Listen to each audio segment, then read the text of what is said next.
सुप्रभात बच्चों। Online class में आपका स्वागत है। मैं आपके समक्ष एक नया अध्याय के साथ उपस्थित हुई हूँ। हिंदी साहित्य बुक में अध्याय संख्या 13 और इस अध्याय का नाम है अन्याय के विरोध में। इसका अर्थ है अन्याय के खिलाफ। प्रतिध्वनि। याद रखिए, सबसे बड़ा अपराध अन्याय सहना है। सबसे बड़ा अपराध क्या है? अन्याय सहना और गलत के साथ समझौता करना। हमें कभी भी गलत के साथ समझौता नहीं करना चाहिए। सुभाष चंद्र बोस। किसने कहा है? सुभाष चंद्र बोस। कुछ दिन पहले की बात है, मैंने अपने बच्चों की गवर्नेंस जूलिया को अपने पढ़ने के कमरे में बुलाया और कहा, बैठो जूलिया, मैं तुम्हारी तनख्वाह का हिसाब करना चाहता हूं। तनख्वाह मिस होता है वेतन। मेरे ख्याल से तुम्हें पैसों की जरूरत होगी। हाँ, तो बताओ तुम्हारी तनख्वाह कितनी तय हुई थी? उसने गवर्नेंस जूलिया से पूछा कि बताओ तुम्हारी तनख्वाह कितनी तय हुई थी। आज मैं तुम्हारा हिसाब करता हूं। 30 रूबल तय हुई थी ना? जी नहीं, 40 रूबल महीना। जूलिया ने दबे स्वर में कहा। नहीं भाई, 30। मैंने डायरी में नोट कर रखा है। उसने क्या कहा? 30 ही रूबल महीना तय हुई है। मैंने डायरी में नोट कर रखा है। मैं बच्चों की गवर्नेंस को हमेशा 30 रूबल महीना ही देता आया हूं।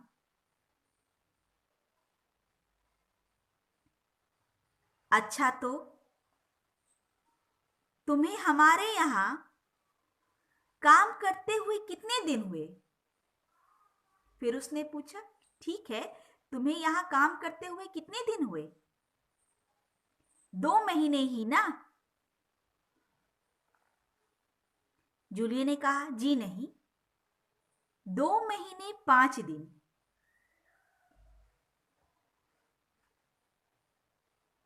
क्या कह रही हो? ठीक 2 महीने हुए हैं। फिर उसने कहा, क्या कह रही हो? ठीक 2 ही महीने हुए हैं भाई, मैंने डायरी में सब नोट कर रखा है।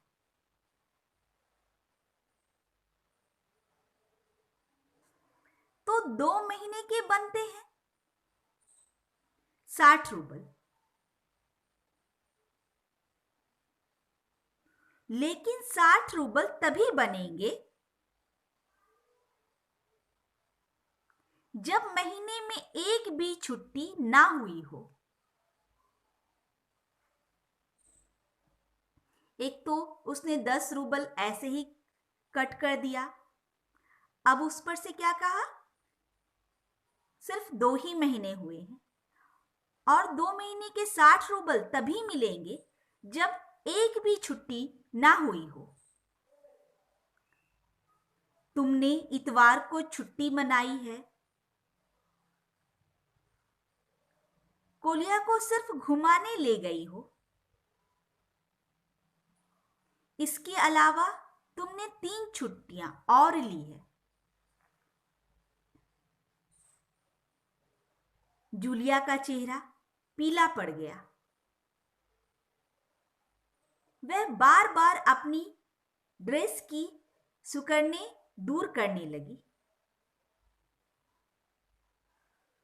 बोली, एक शब्द भी नहीं। बस क्या करने लगी? वह बार बार अपनी ड्रेस की सिकुड़ने दूर करने लगी, लेकिन बोली एक शब्द भी नहीं। हाँ, तो 9 इतवार और 3 छुट्टियां, यानी 12 दिन काम नहीं हुआ। मतलब यह है कि तुम्हारे 12 रूबल कट गए। उधर कोलिया 4 दिन बीमार रहा और तुमने सिर्फ तानिया को ही पढ़ाया। पिछले सप्ताह शायद 3 दिन हमारे दांतों में दर्द रहा था और मेरी बीबी ने तुम्हें दोपहर बाद छुट्टी दे दी थी। तो इस तरह तुम्हारी कितनी छुट्टियां हो गई? 12 और 7 19। तुम्हारा हिसाब कितना बन रहा है? 41 रूबल। क्या कहा उसने? 41 रूबल। ठीक है। जूलिया की आंखों में आंसू छलछलाए आए। वह धीरे से खांसी, उसके बाद अपनी नाक पोंछी, लेकिन उसके मुंह से एक भी शब्द नहीं निकला।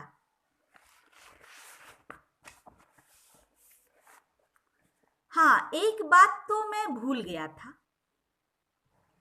मैंने डायरी पर नजरें डालते हुए कहा। 1 जनवरी को तुमने चाय की प्लेट और प्याली तोड़ डाली थी। प्याली का दाम तुम्हें पता भी है?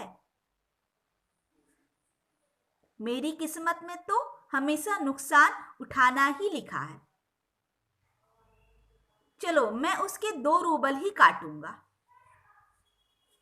अब देखो, तुम्हें अपने काम पर ठीक से ध्यान देना चाहिए ना। उस दिन तुमने ध्यान नहीं रखा और तुम्हारी नजर बचाकर कोलिया पेड़ पर चढ़ गया और वहां उलझकर उसकी जैकेट फट गई। उसकी भरपाई कौन करेगा? तो 10 रूबल उसके कट गए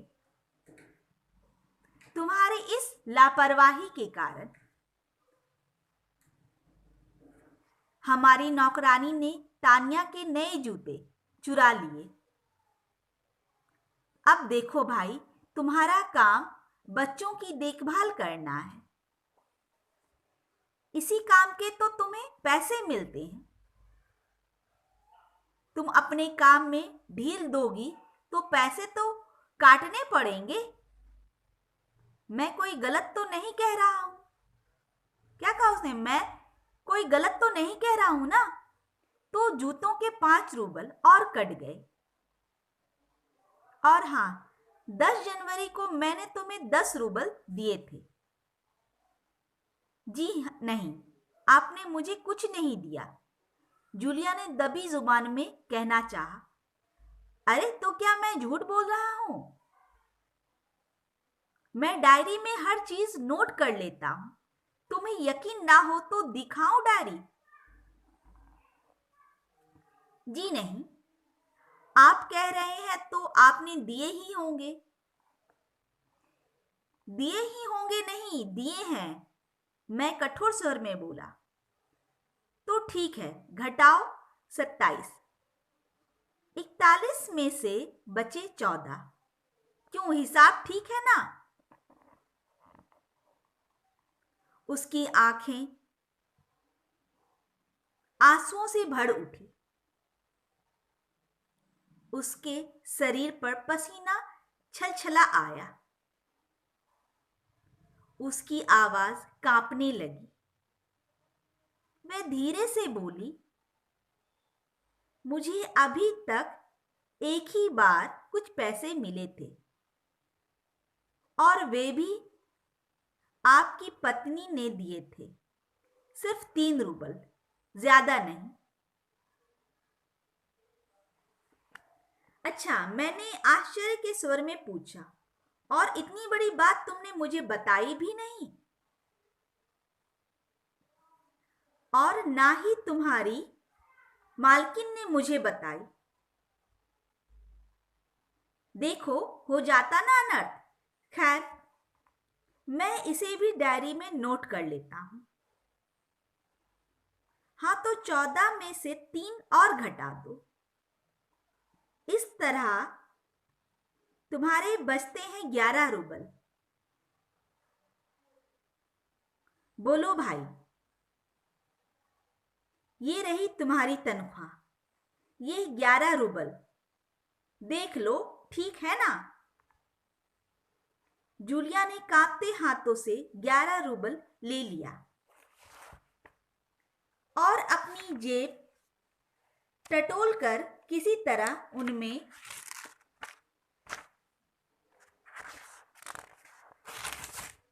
उसमें ठूंस लिया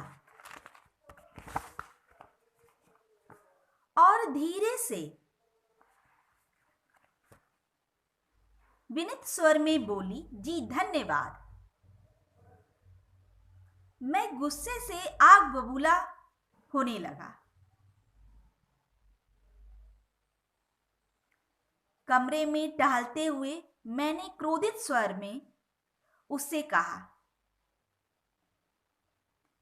धन्यवाद किस बात का? आपने मुझे पैसे दिए, इसके लिए धन्यवाद।